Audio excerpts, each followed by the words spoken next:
بيبدأ الفيلم جوه منزل كبير وفخم لواحد اسمه رودي ماسيو. كان ناقد فن كبير وبيدي محاضرات في الفن التشكيلي، وبيته كان عبارة عن متحف ضخم بيضم مجموعة من أغلى وأندر اللوحات. وهو اللي ربى ابن أخوه ديل وعلمه حب الفن وساعده يدخل الجامعة ويدرس الفن التشكيلي لحد ما بقى ناقد فن كبير. وهو بيعزف على البيانو ديل عدى عليه كالعادة وبص في ساعته وفجأة طلع المسدس وضرب عمه بالنار. ولما اتأكد انه مات طلع الدور التاني وجاب الدفاية وحطها على الجثة علشان تحتفظ بحرارة جسمها، ودخل المكتب وبهدل الدنيا وقلب كل حاجة، وخرج من الباب الخلفي وكسر الكالون من بره علشان يبان ان القاتل اقتحم البيت من بره. بعد كده نزل اللوحات من على الحيطة وخرجها من البرواز وسابها على الأرض، لكن خد لنفسه لوحتين ولفهم بورق عليه اسم عمه. بعد شوية جرس الباب رن. كانت صديقته وتلميذته تريسي، وكان متفق معاها ومفهمها على كل حاجة. هتفضل جنب الجثة لحد الساعة 11 يكون هو وصل المعرض الفني اللي هيسهر فيه، واداها سلاح الجريمة وكانت فاهمة الخطة كويس.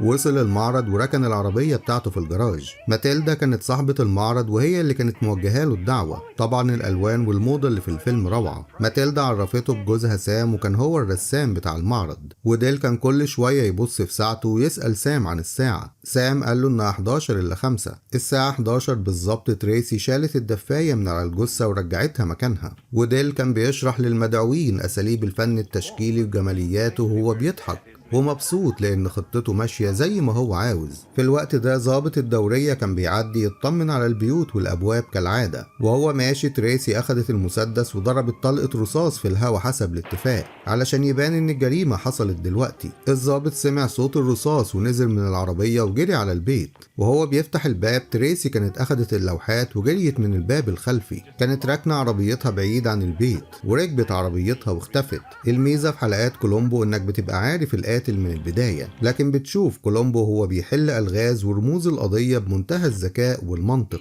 إيفانز الخادم ما كانش موجود في البيت في الليلة دي لأنه كان يوم الأجازة بتاعه. الطبيب الشرعي من الفحص المبدئي قال إن الجريمة تمت في حدود الساعة 11. ديل وصل وكان منزعج جدا من الأخبار واتصدم لما إيفانز بلغه بخبر موت عمه. كولومبو وشوش إيفانز وقال له هو ده اللي هيبقى المدير الجديد بتاعك. إيفانز كان بيحب ديل لأنه وارث حب الفن من عمه، وهو الوريث الشرعي الوحيد واللي يقدر يحافظ على المجموعة النادرة دي. كولومبو وقف قدام لوحة وقال لديل إنه مش فاهم منها حاجة لأنها من غير وجوه. ديل قال له إنها بتعبر عن الإنسان اللي عايش بوشين، وقال له إن اللي محيره إن في لوحتين بس مش موجودين. طب ليه الحرامي او القاتل ما اخدش المجموعة كلها؟ ديل اتصدم ان اللوحتين دول بالذات مش موجودين لانهم اغلى لوحتين في المجموعة وتساوي ثروة. كولومبو قال له يبقى اكيد اللي سرق اللوحتين دول عارف قيمتهم كويس. وهم بيعاينوا الباب الخلفي كولومبو قال له ان الاقتحام تم من الباب ده، بس الغريبة ان جرس الانذار ما ضربش. الضابط قال له انه لما خرج من الباب ده سمع صوت كعب حذاء حريمي نازل من على السلالم لكنها اختفت في الضلمة. ديل قال له تفتكر اللي سرق اللوحات دي واحدة ست؟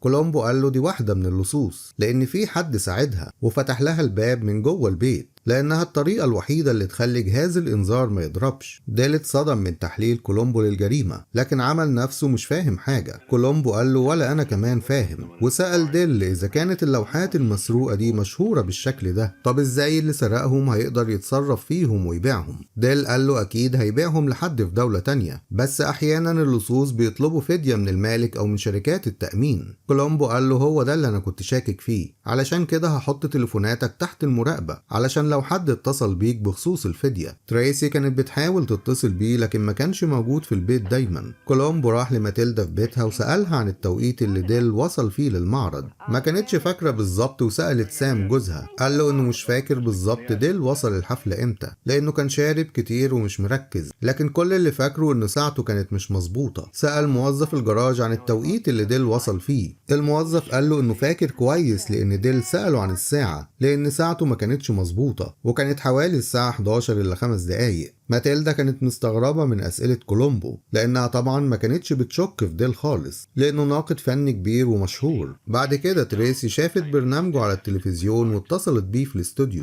رد عليها وقال لها إنهم المفروض ما يتصلوش ببعض الفترة دي، وهو بيكلمها شاف كولومبو جاي عليه وعمل نفسه بيكلم حد تاني وعلى صوته وقفل السكة. كولومبو سأله عن اللي كان بيكلمه في التليفون. ديل قال له إنها واحدة عاوزاني أقيم لها لوحات فنية، وقال له إنه بيضيع وقته معاه لأن في شخص تاني ممكن يكون مفيد ليك أكتر مني. وقال له على إدنا طليقة عمه واللي لحد دلوقتي بتكتب اسمه في أوراقها على إنها لسه متجوزاه، وقال له إن أي حد سرق اللوحات ممكن يتصل بيها هي. كولومبو قال له إن إيفانز الخادم قال له عليها، وفعلا راح قابلها وبيراقبوا تليفونها. وقال له إن المعمل الجنائي بعد فحص الباب الخلفي اكتشف إنه مستحيل الكالون يكون اتكسر من بره، وأكيد عمك مش هيسمح لحد يدخل بيته إلا لو كان عارفه كويس. ديل قال له أنت تعبت نفسك وجيت ورايا الاستوديو علشان تقولي كده؟ كولومبو قال له دي واحدة من الثغرات اللي اكتشفتها وكنت فاكر إنها تهمك، وعلشان أثبت لك حسن نيتي سألت موظف الجراج في الحفلة اللي كنت فيها امبارح وأكد له إنك وصلت الساعة 11، يعني أكيد مش أنت اللي ارتكبت الجريمة. ديل قال له كمان بتشك فيا أنا؟ كولومبو قال له أكيد لأ، بس كل حاجة لما يبقى ليها تفسير منطقي بيساعدنا نفهمها. يعني مثلا حجة غياب شخص عن مسرح الجريمة في أحيان كتيرة جدا محدش بيفتكر الوقت وبينسى، زي صاحبك الرسام وزوجته ماتيلدا، لكن أنت مثلا عارف بالظبط كنت فين والساعة كام بالتحديد. وبعد كده طلع له لوحة أخدها من معرض ماتيلدا وسأله عن رأيه الفني فيها. ديل قال له إنها لوحة سخيفة ما تستحقش النقد أصلا. كولومبو قال له طب إيه اللي خلاك تتعب نفسك وتروح معرض وإنت عارف إن كل لوحاته سيئة بالشكل ده؟ ديل قال له إنه مش شخص غني زي عمه اللي مات ولازم يشتغل عشان يكسب قوت يومه. وهو ماشي كولومبو قال له انه عدى عليه في الشقة كذا مرة لكن ما كانش موجود. ديل بعصبية قال له لو عاوز تفتش الشقة اتفضل، المفتاح اهو، دور وفتش براحتك بين كتبي ولوحاتي واوراقي. كولومبو قال له انه مش قصده كده، انت اكيد فهمتني غلط، بس طالما مصر خلاص. واخد منه مفتاح شقته وقال له هبقى سيبهولك تحت المشاية اللي قدام الباب. راح بعد كده يقابل تريسي في مكان بعيد وادت له سلاح الجريمة واللوحات، حطهم في شنطة وحطهم في شنطة العربية بتاعته، ومنسيش يشكرها ويقول لها قد ايه هو بيحبها. وبعد كده اخد حجر من على الارض وراح يدي تريسي المكافأة بتاعتها وقتلها. روح بيته ومعاه الشنطة اللي فيها اللوحات، ولقى كولومبو سايب له المفتاح تحت الدواسة اللي قدام باب الشقة. ولما دخل البيت اتفاجئ بكولومبو نايم على الكرسي. كولومبو اعتذر له لانه راحت عليه نومة وسأله عن اللي جايبه معاه في الشنطة. ديل قال له انها لوحات لفنان لسه في اول الطريق ومطلوب منه يقيمها. طلب منه يشوفها لانه بقى مغرم بالفن التشكيلي جدا، وحط ايده جوه الشنطة ومسك اللوحة، لكن ديل قفل الشنطة ورفض واعتذر له لانه جاي تعبان ومرهق. بعد كده جرس التليفون رن وكان الاتصال لكولومبو لانهم لقوا جثة بنت ميتة في عربيتها اللي وقعت من فوق الجبل، وكانت طبعا جثة تريسي. المحامي فرانك بعت لافراد العيلة علشان هيفتح الوصية بتاعت رودي. وكولومبو قابل إدنا زوجة رودي السابقة، كانت ست طيبة وعلى نيتها جدا، وكانت زعلانة ان رودي اتقتل بالشكل ده. لما دخلوا المكتب لقوا ديل موجود وسلم على مرات عمه بكل ود وكانت بتعتبره زي ابنها. كولومبو وراله اللوحة بتاعت تريسي وقال له دي البنت اللي لقيناها ميتة في عربيتها، وسألوا عنها لانها طالبة في كلية الفنون. ديل ضحك بصوت عالي وقال له انت عاوزني اعرف كل الطلبة اللي بيدرسوا فن؟ كولومبو قال له انه هو بيفتش في الدفاتر بتاعته لما كان في شقته لقاه كاتب اسمها في دفتر محاضراته. ديل قال له وافرض انا بكتب عشرات الاسماء لكن ما بفتكرش منهم حد. ولما طلع له صورتها قال له انه عمره ما شافها قبل كده. المحامي فرانك قرا الوصية، ورودي كان عامل مرتب سنوي كبير لإيفانز وزوجته مدى الحياة، وكانت المفاجأة انه كتب كل اللي باقي من ثروته لزوجته السابقة إدنا بما فيهم اللوحات الفنية. وديل خرج من المورد بلا حمص. كولومبو ما كانش متوقع ان الوصية تيجي بالشكل ده لان كده ديل ما عندوش دافع للجريمة، لكن ديل اتقبل الوصية بهدوء وشكرهم واستأذن علشان عنده محاضرة. بعد كده طلع يجري ورا ديل ولقاه واقف مستنيه. ديل قال له اكيد انت رسمت في خيالك ان قتلت عمي علشان اورثه، وكمان تريسي اكيد ساعدتني في كده، لكن الوصية خيبت ظنك لان مش انا اللي هورث ومليش اي مصلحة في قتل عمي. وطلع له جواب عمه كان بعتهوله من 10 ايام قبل ما يموت وبلغه فيه كل حاجة عن الوصية، وقال له يا ريتك تركز في شغلك وتدور على القاتل الحقيقي. راح لصاحبة البيت اللي كانت ساكنة فيه تريسي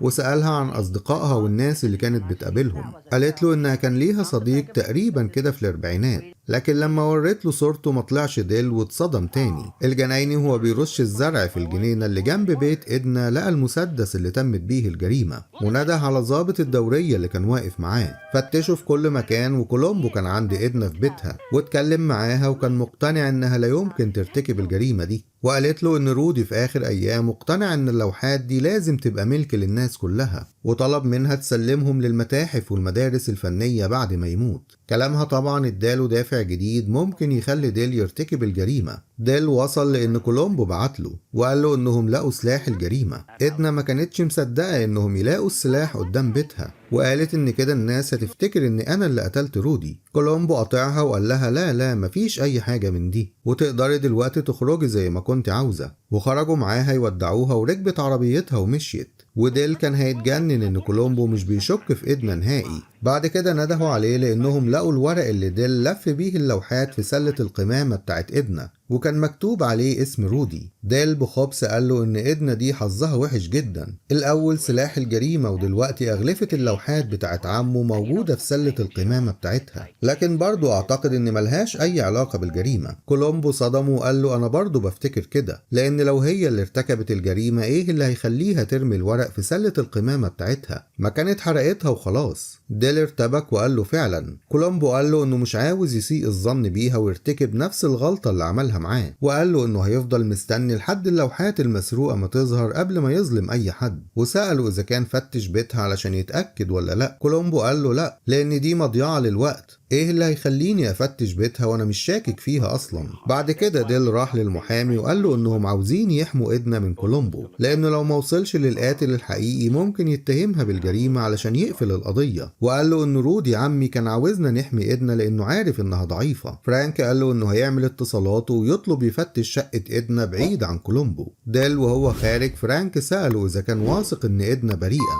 وقال له خلي بالك ان عندها الدافع. ديل قال له عيب يا فرانك، ازاي تقول حاجة زي كده؟ إدنا كانت بتتسوق في محلات الأزياء وفرانك اتصل بيها علشان تجيله المكتب، ولما ركنت العربية ديل كان مستنيها وأخد اللوحات من شنطة عربيته وحطها في علب الفساتين اللي في عربيتها. بعد كده راحوا كلهم لبيتها وما كانتش فاهمة هما بيعملوا كده ليه طالما كولومبو مقتنع ببراءتها. فرانك قال لها إنه إجراء وقائي علشان حمايتها مش أكتر. ديل وهو بيحضر مشروب وقعه على هدومه واستأذن يروح ينضفه، وأخد العلب اللي كانت مع إدنا في عربيتها وخرج منها اللوحات وحطهم في دولاب الهدوم. بعد كده الشرطة بتوصل وبتبدأ تفتيش البيت كله، وبعد كده بيوصل المفتش كولومبو وبيدخل البيت وهو حاطط ايده الاتنين في جيبه. قال لديل انه سمع ان امر التفتيش جه من سلطات عليا ومش عارف ايه السبب. إدنا قالت له انها مش مبسوطة، بس فرانك وديل هما اللي نصحوها تعمل كده. وهما بيتكلموا لقوا اللوحات ملفوفة في ملاية وفي دولاب إدنا. ديل مثل الدور وكان عاوز يثبت الجريمة عليها، وقال لها انه مش مصدق انها تعمل حاجة زي كده.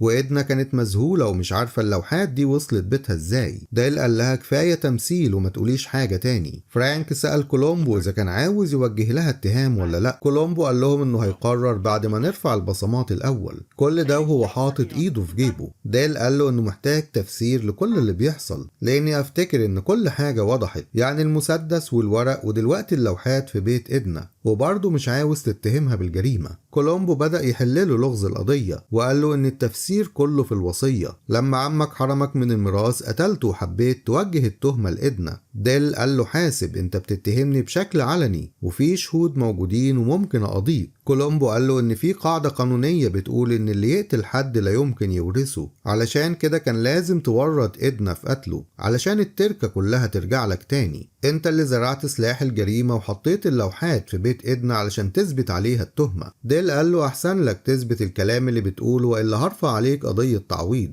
كولومبو بص لخبير البصمات وقال له يرفع البصمات من على اللوحة. ديل ضحك وقال له بصمات ايه؟ انا قلت لك قبل كده ان بصماتي وبصمات عمي على كل اللوحات، لان ده شغلنا وكنا بنفحصه باستمرار. كولومبو صدم وقال له احنا مش بندور على بصماتك انت، احنا بندور على بصماتي انا. وفكروا باليوم اللي كان فيه في شقته وديل دخل بشنطة فيها لوحات. كولومبو مد ايده جوه الشنطة ومسك اللوحة، لكن ديل منعه بشدة انه يشوفهم، لكن بصماته بقت موجودة على اللوحة. وقال له لو كانت إدنا هي اللي ارتكبت الجريمة، ازاي بصماتي وصلت للوحات اللي هي سرقتها؟ ديل ارتبك وقال له ده فخ انتوا مرتبينه مع بعض، وانا شفتك دلوقتي وانت بتمسك اللوحات علشان تحط بصماتك عليها. كولومبو طلع له ايده من جيبه اخيرا وتفاجئ ديل انه لابس جوانتي من قبل حتى ما يدخل البيت، والفخ اللي كان عامله لإدنا هو اللي وقع فيه. لو الفيلم عجبك ياريت تدعمنا بلايك واشتراك في القناة عشان يوصلك كل جديد.